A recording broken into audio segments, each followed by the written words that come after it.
गोटे गाँव में दुई भाई भौणी रहुथिले। भाईको ना माधव और भौणीको ना सिया।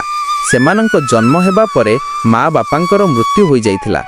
माधव बहुत गरीब थिला। से किछि छेली चराई निजर और भौणीर पेट पोषुथिला।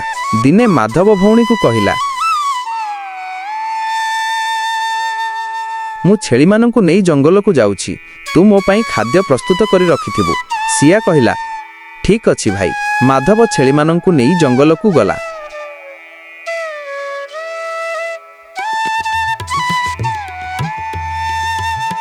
छेली चराउ चराउ से गोटे गछ तले बसिला।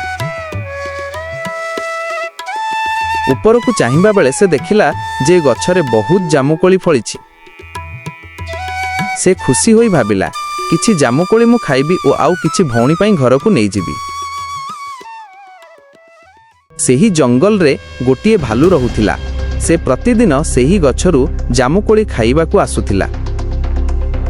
भालुटी आसीबा देखि माधव भୟରେ गोटे बुदा पछरे लुचिगला। भालुटी आसी जामुकोली खाइला। कोली गुड़ी को एते मीठा थिला जे भालुटी खुशी रे नाचिबाकू लागिला। नाचु नाचु से हठात तले पड़ीगला। माधव एहा देखि निज हस अटकाई पारिला नाही। माधवर हस सुनी भालू ताकू देखिदेला। भालू रागरे कहिला, तू मो उपरे हसुछु, आज मु तोते छाड़ीबी नाही, मारी खाइदेबी। माधव डरी जाई कहिला, भालू भाई एथरक पई मोते क्षमा करि दियो। ए कथा मु काहाको भी कहिबी नाही। भालू कहिला, ठीक अछि, छाड़ी देउछि, किंतु जदि काहाको कहिबु तेबे तोते मारी देबी। एहा कहि भालू जंगल भीतर को चली गला। माधव छेली मानंकु धरी घर को फेरिला। राति रे खाइबा बेले सेई घटना मने पकाई से पुणी हसिबा को लागिला। सिया पचारिला,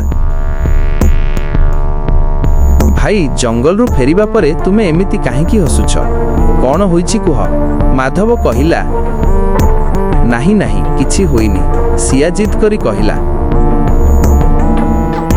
जदि न कहिब तेबे मु आजि राति रे जमा खाइबी नाही। शेषरे माधव बाध्य होई सबु कथा भौणी को कहिदेला। दुहे मिसी बहुत हसिले। परदिन सिया गाँ रे समस्तंकु सेही कथा कहिदेला। कथाटी भालू कानकु मध्य गला। सेदिन माधव पुणी छेली नहीं जंगल को गला एवं संध्यारे घर को फेरिला।